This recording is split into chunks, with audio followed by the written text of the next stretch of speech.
Hello, good day everyone. I am Angel Martinez from BSc 1-2. I am your reporter for today.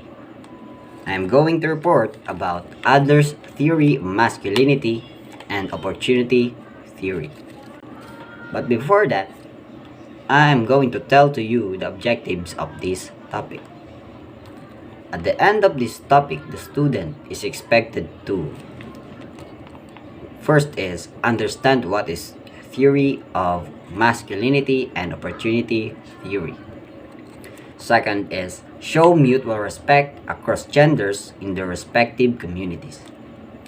Third is understand how women attempt to escape feminine roles. And fourth is learn how men and women express masculine protest. And for the last is learn something about the opportunity theory. Next slide is who is Adler? Alfred Adler is born in 1897 in Vienna, Austria. He is the third child of the seven. He suffered from rickets as a young child. For you to know, rickets is the softening and weakening of the bones in children, usually because of an extreme and prolonged vitamin D deficiency. Apparent physical comfort but miserable in childhood. Known for his efforts at outdoing his older brother. He received a medical degree in 1895. He married in 1897. Eventually, had 4 children, but only son became a psychiatrist and continued Adler's work.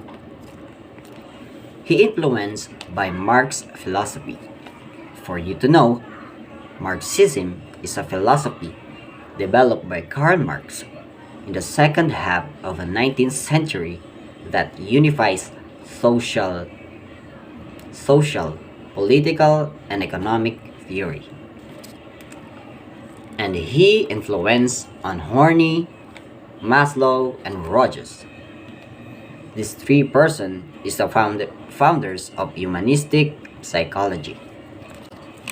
And for the next slide, I am going to ask you, have you ever met or been friends with a woman who refuses to do anything considered traditionally feminine or girly?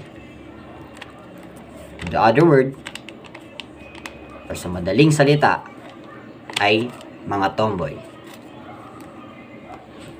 She's the one showing the men how it's done and excels in jobs or activities that are usually considered to be masculine, like firefighting, mechanics, skateboarding, and etc., to name a few.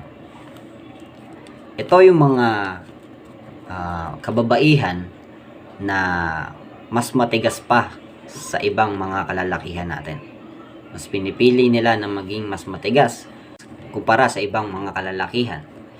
Dahil nga, gusto nila na maging kapantay ng mga kalalakihan. Dahil noong panahon noon, ang mga kababaihan ay mas kilala bilang nasa bahay lang at mahihinang nila lang. For the next slide is, what is masculine protest? Austrian psychiatrist Alfred Adler created the term masculine protest to describe the behavior of women who reject traditional feminine roles in favor of more masculine ones.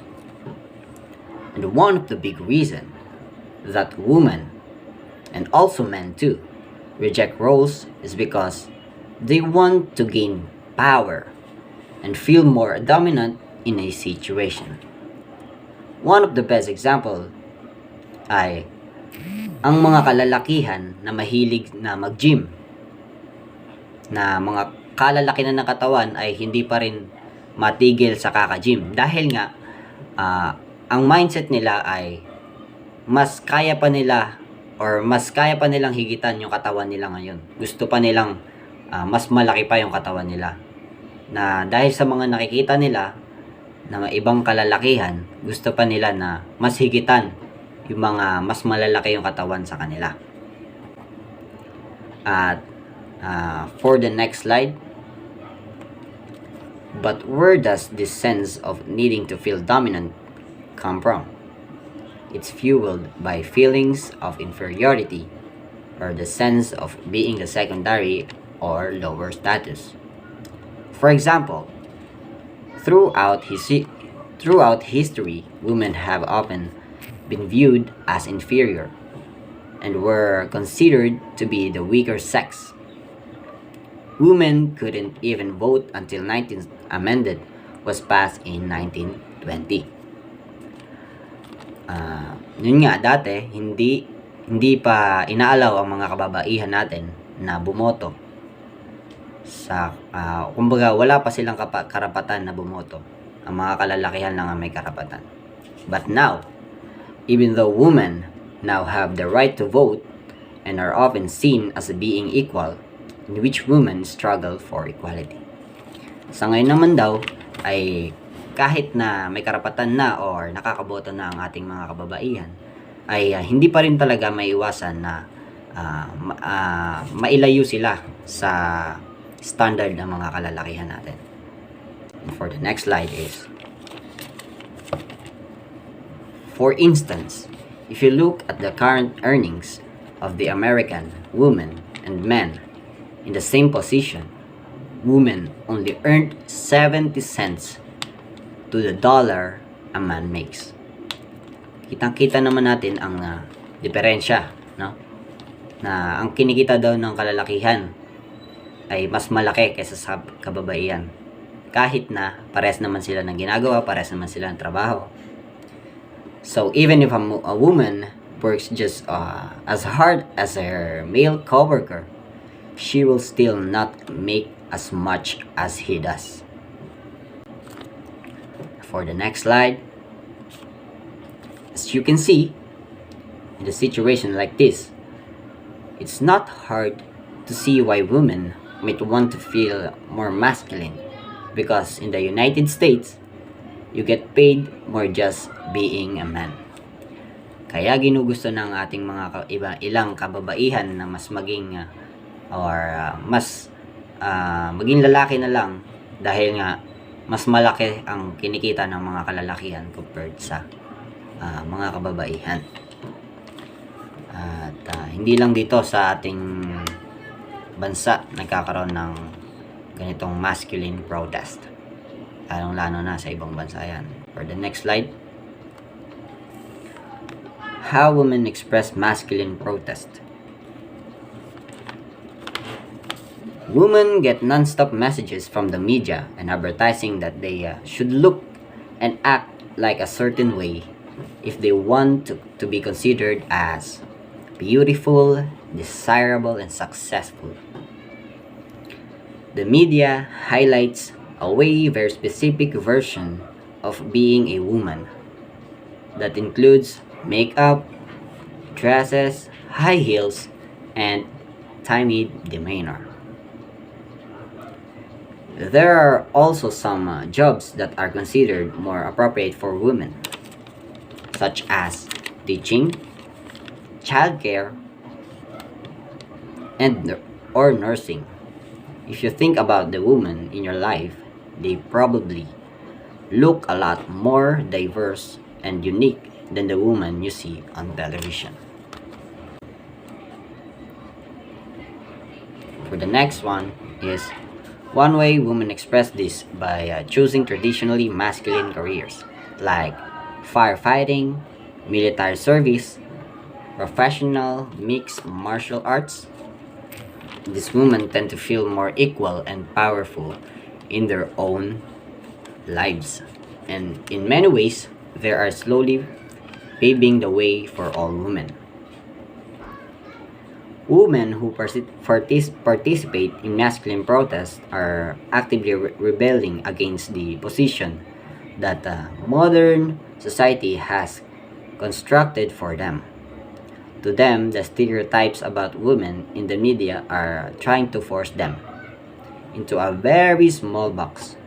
And they imagine very small box. They force a woman in a very small box, and they want to live in a bigger world that is not ruled by inequality and inferiority. Panahon kasi noon, ang ating mga kababaihan ay persado nga na nililimitahan lang. Kumbaga, 'di ba nga sabi noon, mga kababaihan daw sa bahay lang, yung mga kalalakihan lang ang nagtatrabaho. Sila lang yung mga taga-alaga ng mga anak, na makukulit. Tapos, yung mga kalalakihan, sila yung nagbabanat ng buto at provide ng mga kailangan sa bahay. So, men can also be influenced by the prominence of masculine culture and participated in masculine protests themselves. How men experience masculine protests? In men, it typically manifests a superiority complex, which is a use to hide feelings of inferiority by grandiose behaviors of being better and superior to others. Ito naman yung mga experience ng mga kalalakihan para maging masculine protest. Kumbaga, kasi pagka mga lalaki, yung mga kayabangan yan eh. Ayaw nila na sila ay nalalamangan, gusto nila na sila ay angat sa iba pang mga kalalakihan. Kaya dun pumapasok yung masculine protest na na-experience ng ating mga kalalakihan. Kagaya na lang ng mentality na ito.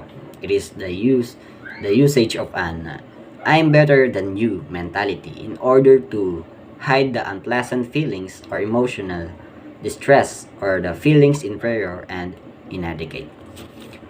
Yun nga, ayaw nila na nakikitaan sila ng mga bagay na kalambot-lambot para sa kanila. Kasi nga, lalaki sila. And for the next slide, men also learn that if they are more masculine, they might fit into society much more easily than a man who shows his feminine side. For example, a man taking a job as a nurse might be looked at differently than a man who works as a doctor or police.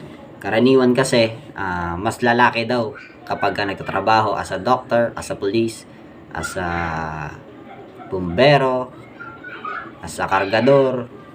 Pag daw mga nurse, pang mga malalambot lang daw yan. Ay ang ating mga kalalakihan ay nakikitaan ng yung iba lang na kalambot-lambot. Kaya dun pumapasok ang masculine protest for men. For the next slide, let's move on to opportunity theory. Opportunity theory that suggests the offenders make rational choices and thus choose targets that offer a high reward with a little effort and risk. The opportunity theory suggests that offenders choose to commit crimes based on the opportunity that is presented to them to achieve their crime. Opportunity theory thus becomes the limiting factors that determines the outcome in environments prone to crime because the offender generally has a little or no control over the conditions of the environment. And the conditions that permit particular crimes are often rare, unlikely, or preventable. And for the next slide is the occurrence of a crime depends on two things. First is the presence of at least one motivated offender who is ready to or willing to engage to commit a crime. And for the second is the condition of the environment in which that offender is situated to with opportunities for crime. So dalawa daw ang occurrence of a crime. Nakadepende sa dalawa. Yan ay ang una ay syempre kailangan ng kung mag-commit ng crime, kailangan ng tao na gagawa nito, or yung ready talaga na mag-commit ng crime. And yung pangalawa is yung opportunity. Kailangan ng timing na makakuha ng timing para ma-execute ng maayos yung crime. Kaya for the next slide is opportunity theory. For example, a car that is parked on the side of the road or in the driveway running, or a garage, the door is open but no one is around. Tending to either situation, maybe a purse is sitting open while the owner is facing away, preoccupied with something else. For instance, if an individual is willing to or ready to engage in a crime and the situation proves to be favorable, yun nga yung kung pabor ba sa kanya, kung may wala bang tao, tsaka yan kikilos yung ating mga kriminal na yan. Kumbaga timing is the key, ika nga. And to offender, this opportunity in turn creates motive for the offender to execute a crime. This theory argues that all crimes require opportunity, but not every opportunity. This theory also argues that all crimes require opportunity, but not every opportunity is followed by crime. The perspective of this theory can also be used to build off of Merton Strain's theory. And for the next slide, always remember opportunists are everywhere. So do what you can do to secure your property while you are away from or in around your home. Remember, crime prevention is everybody's business, and crime prevention starts with you. Kung ikaw sa sarili mo ay burara ka, talagang masasampulan ka ng mga kriminal. At yun nga, sa atin nagsisimula lahat ng krimen. Kumbaga, tayo na mismo sa ating sarili ang mag-ingat. Dahil nga yung iba, nag-iingat na nga, ay talagang nabibiktima pa. Paano pa kaya yung mga burara na hindi nag-iingat? Kaya always remember, crime prevention is everybody's business. And crime prevention starts with you. And that is my references. And dyan ko inuha lahat ng mga pinanggalingan ng source. And the quotation for today is April. Dahil April na ngayon. A is for Newman, P for push yourself, R for rejuvenate, I inspire others, and L love lots. And that's all for today. Thank you and God bless. Goodbye.